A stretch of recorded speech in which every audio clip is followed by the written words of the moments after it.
Hi angels! Welcome back to my channel! For today's video, I'm going to do another makeup look na para siyang ganito. If you're new here, please don't forget to subscribe for more videos and don't forget to click the bell button on to get updated with my upcoming videos.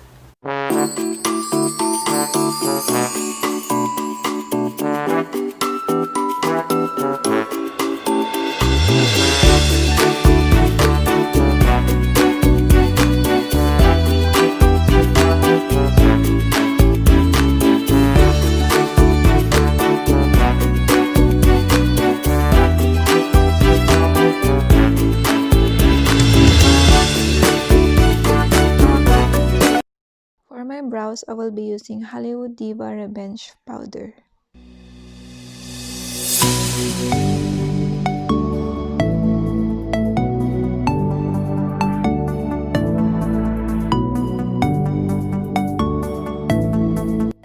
For my transition color, I will be using Bibella palette, this yellow.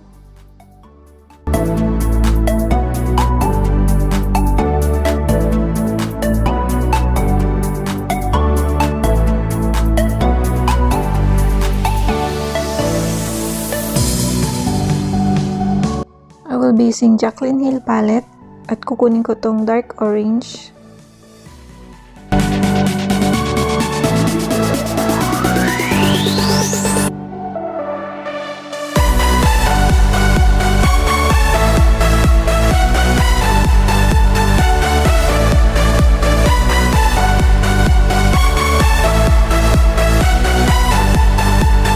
In the same palette, I will be using this yellow for my cut crease.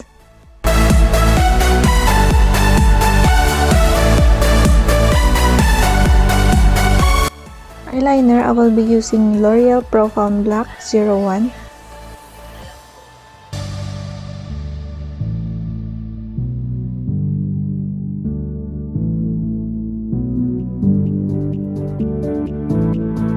Mascara, gagamit ko tong Full Blush Bloom ng CoverGirl.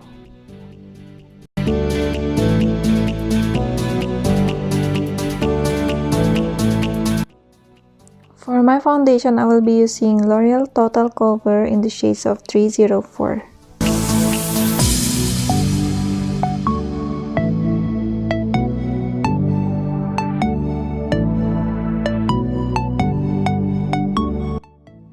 For my contour, I will be using Maybelline V-Face Duo Stick. Gagamitin ko na rin to sa aking ilong.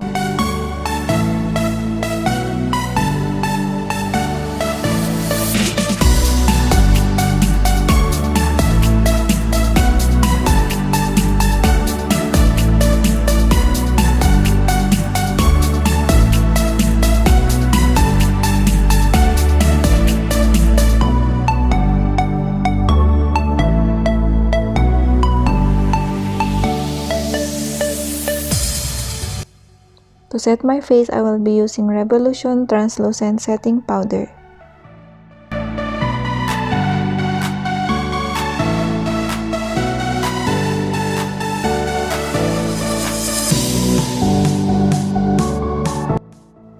Time for lashes, I will be using Kylie False Lashes.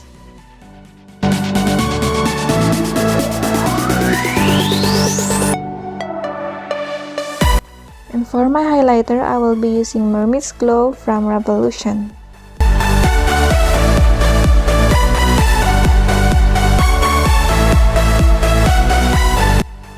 Blush on time, I will be using Ox Blush On.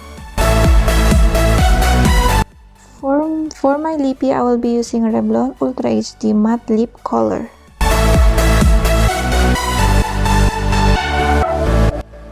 I will just add dark red color.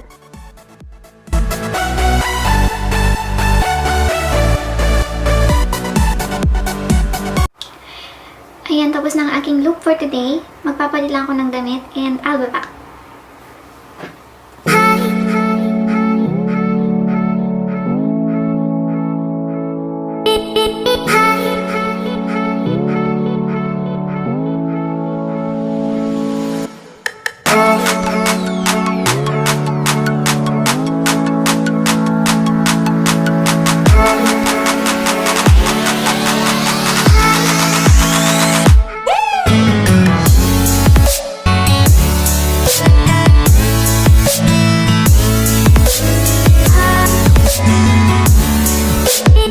Thank you for watching. I'll see you on my next video. Bye!